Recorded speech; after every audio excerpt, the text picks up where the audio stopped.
Olá, boa tarde para você.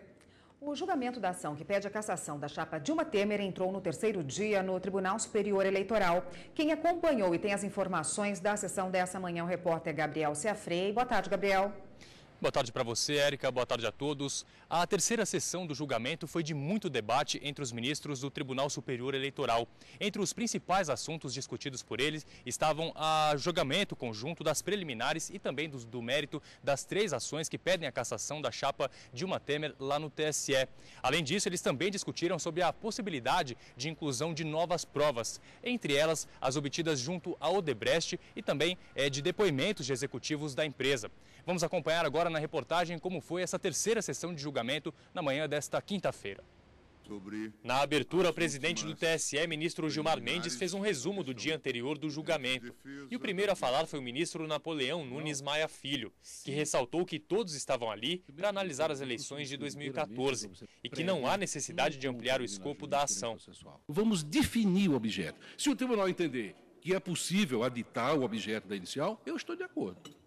Se entender que é possível trazer provas de fatos que não estão articulados na inicial, se o tribunal entender que é assim, eu também estou de acordo. Na sequência, o plenário começou a debater se o relator do processo, o ministro Herman Benjamin, poderá analisar as preliminares em conjunto com o mérito das 3 ações. O ministro Luiz Fux defendeu o uso de outras provas durante o julgamento. Nós estamos diante de interesses transindividuais do povo, que quer saber se as pessoas eleitas legitimamente mantiveram os atributos que conduziram-nas a fazer aquela escolha. A defesa de Michel Temer foi à tribuna defender a análise do processo sem as provas obtidas junto à Operação Lava Jato. O relator das ações, ministro Herman Benjamin, criticou o pedido do advogado.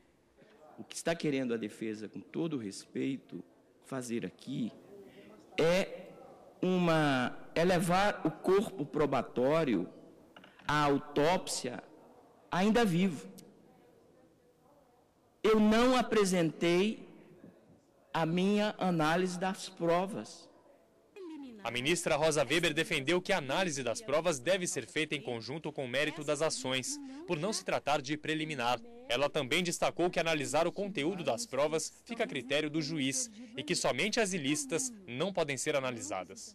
Entendo eu que a avaliação da prova é matéria eminentemente de mérito, produzida pelo juiz diante da lide que a ele é posta e, feita a sua avaliação, formado seu convencimento, ele profere a sua decisão. O ministro Herman Benjamin propôs aos demais integrantes do TSE uma análise objetiva sobre a utilização de provas e de depoimentos de testemunhas da Odebrecht, para depois disso o plenário prosseguir com o julgamento. Em vez de nós estarmos nos debatendo muito sobre uma possível ampliação das causas de pedir, eu digo, esperem o meu voto. Eu não fiz ampliação de causa de pedir.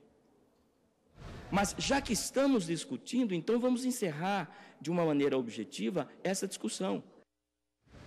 Agora há pouco, a sessão de julgamento foi suspensa e deve ser retomada, segundo o presidente do TSE, o ministro Gilmar Mendes, a partir de 2h30 da tarde. Aí sim, Érica, já com o início do julgamento do mérito destas 3 ações. Eu volto com você ao estúdio. Obrigada, Gabriel. E o repórter João Fagundes Neto está com um analista eleitoral do TSE. Boa tarde, João.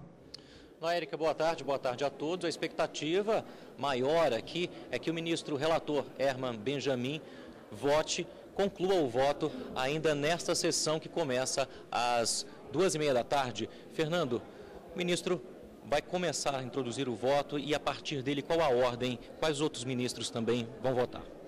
A partir do voto do ministro relator, que é o ministro Herman Benjamin, em seguida vota o ministro Napoleão Nunes Maia, após o ministro Napoleão vota o ministro Admar Gonzaga, em seguida vota o ministro Tarcísio Vieira, depois do ministro Tarcísio Vieira vota o ministro Luiz Fux e depois do ministro Luiz Fux a ministra Rosa Weber.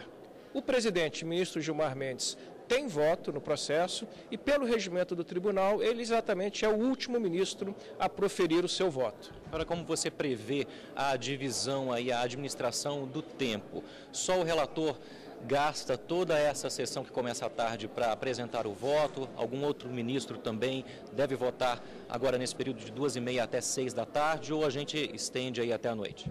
Bom, nós percebemos durante as sessões que já se realizaram que o pronunciamento dos ministros a respeito das preliminares foram bastante longos. De maneira que agora, no voto mérito, espera-se também que sejam votos por demais cumpridos e, naturalmente, por se tratar de uma questão extremamente importante, a mais importante que o TSE está apreciando na sua história, os ministros vão querer fazer a leitura dos seus votos. Vários deles já declararam que tem voto escrito de mais de 40 páginas, de mais de 60 páginas. Então, nós acreditamos que o ministro Herman vai sim concluir o seu voto hoje à tarde e ainda dará tempo para 1 ou 2 ministros votarem também durante a sessão de hoje. Pode haver alguma surpresa, uma mudança nessa ordem de votação, nesse protocolo? Olha, a questão de haver algum tipo de mudança é sempre possível, né? As questões podem surgir ao longo das sessões, mas pelo desenrolar dos trabalhos, a tendência é que tudo caminhe naturalmente, como tem acontecido. As sessões estão bastante tranquilas, os ministros defendendo seus argumentos, mas tudo tem transcorrido conforme o regimento do tribunal, de maneira que a ordem de votação deve sim ser mantida e obedecida. Obrigado pelas informações, Fernando, sempre aqui com a gente comentando os resultados dos votos, o que ocorre ao final de cada sessão. A gente volta para o estúdio, Érica. Obrigada, João.